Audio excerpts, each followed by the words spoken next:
Hi, Mystery Recapped here. Today, I am going to explain a South Korean mystery thriller film called The Silenced. Spoilers ahead. Watch out, and take care.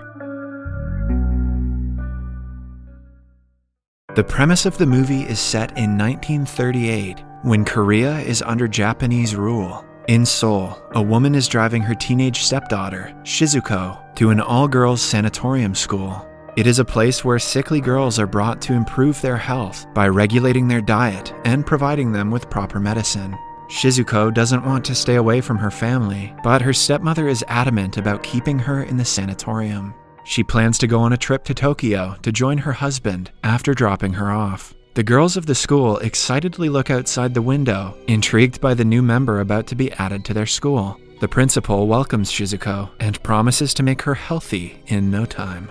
Then, the counselor of the school goes through her luggage and throws away everything but her clothes. Shizuko wants to keep a notebook with her, but the counselor slaps her in the face for disobedience. Kazue is one of the members of the sanatorium. She is kind and gentle, unlike most of the girls. She welcomes Shizuko and tells her that the counselor was harsh on her just because it is her first day. With time, she is sure to fit in with everyone else. Shizuko is taken to the embroidery class to be introduced to the rest of the members of the school. When they find out that her name is Shizuko, they look at each other in confusion. A girl named Kihira helps her catch up with the class and makes friends with her in the process. Before going to bed, the girls are given a strange medicine that is supposed to improve their health. Shizuko doesn't think much of it and eats it like the rest. At midnight, the unsaid leader of the girls, Yuka, wakes Shizuko and brings her to another room. She bullies her and hits her with pebbles. Suddenly, Shizuko coughs blood and falls to the floor. Kazue arrives and orders the girls to get out. She and Yuka used to be friends, but they have turned into rivals recently.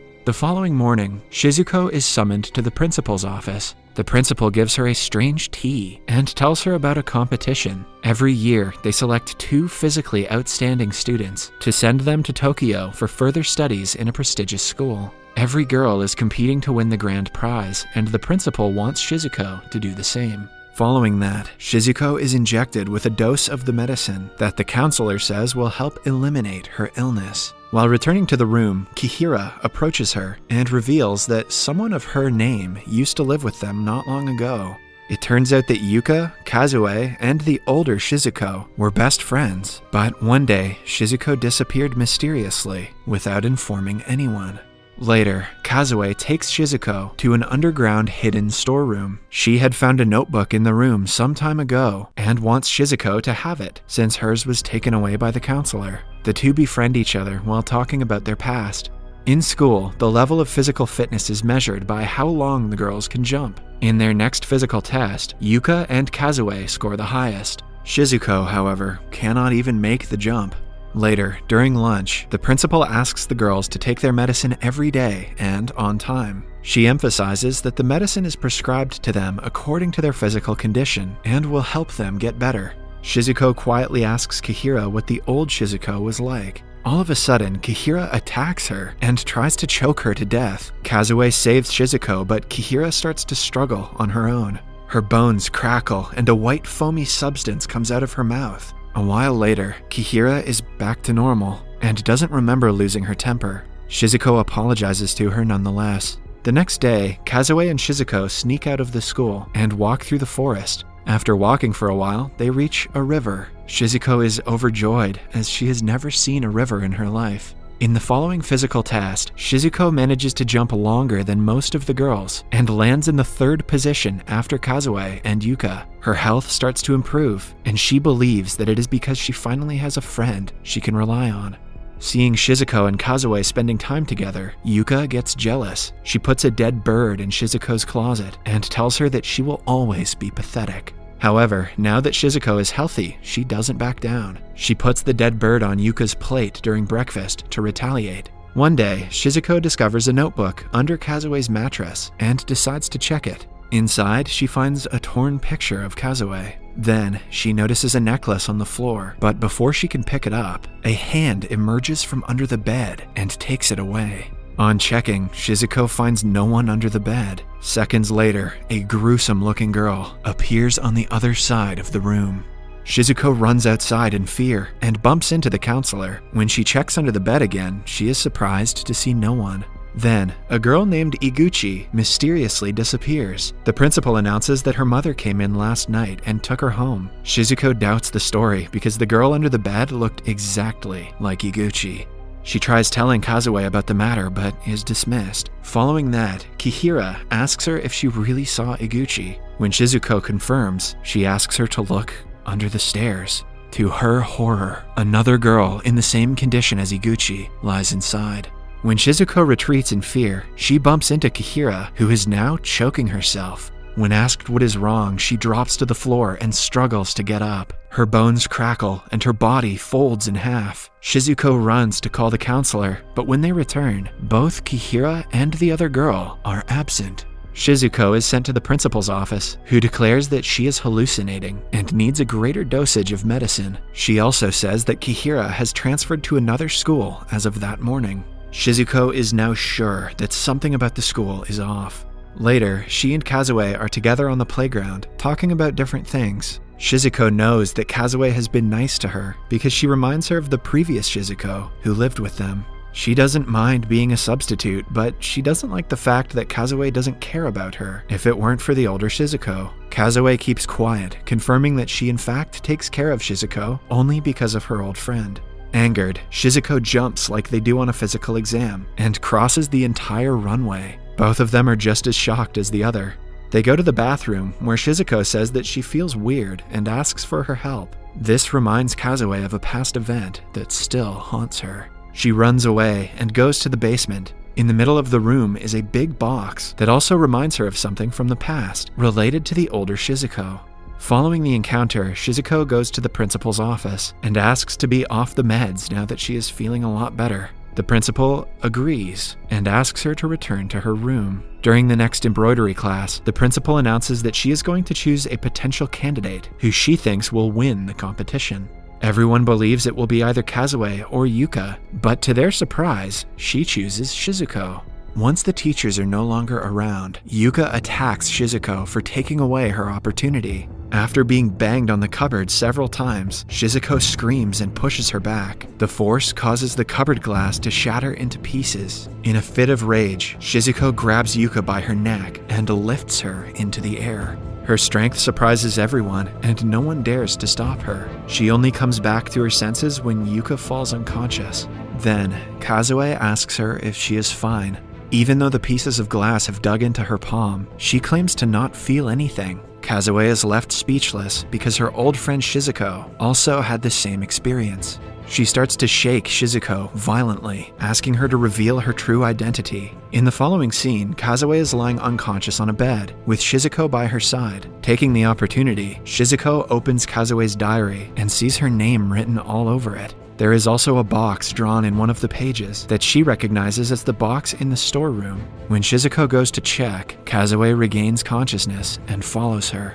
A flashback shows us that the older Shizuko and Kazue were in the storeroom one day. Shizuko had a seizure, as Kihira did earlier. Her hands were wounded, but she couldn't feel anything, and she kept on asking Kazue for help. But Kazue pushed her aside because she was scared. When she returned with the counselor a while later, Shizuko had disappeared without a trace. They were told that she was sent back home, but the night still haunts Kazue.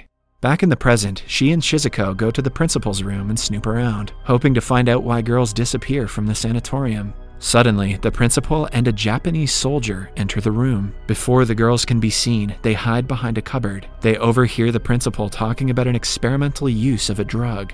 After the two leave, the girls open up a safe with a key. Inside, they find files about experimental drugs that are being used on the girls. It turns out that the military is trying to create a drug that will breed soldiers with superhuman strength. They are funding the sanatorium so the principal can use the drug on the girls to test them out. Till now, they have found that the drug provides temporary superhuman powers before causing death.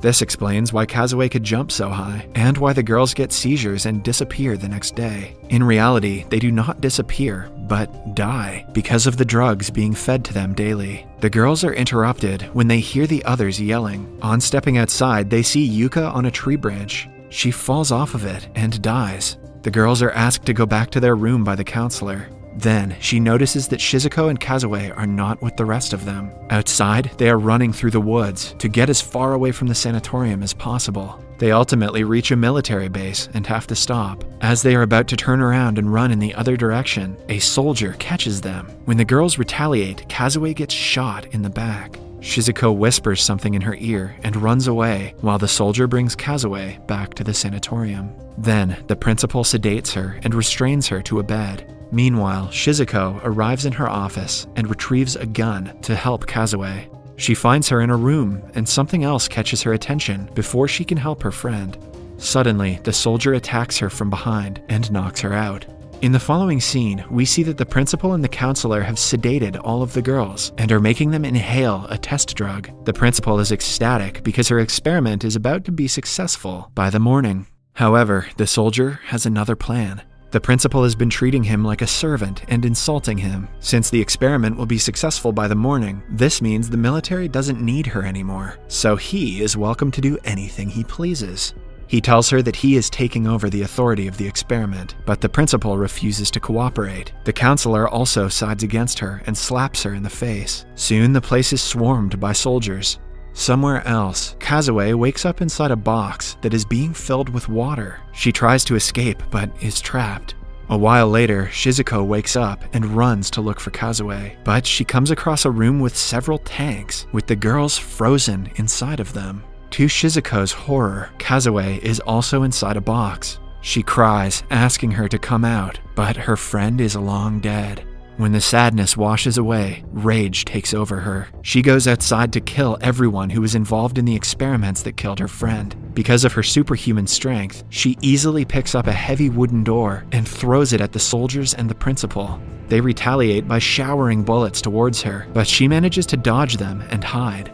Following that, she kills all the soldiers one after another. In the other room, the girls have also gained consciousness. Induced with superhuman strength, they attack the counselor and strangle her. Somewhere else, the principal tries calling the military base, but Shizuko finds her before she can. The girl picks her up and throws her to the ground with little to no effort. Then, she is making her way to Kazue when suddenly, the principal shoots her.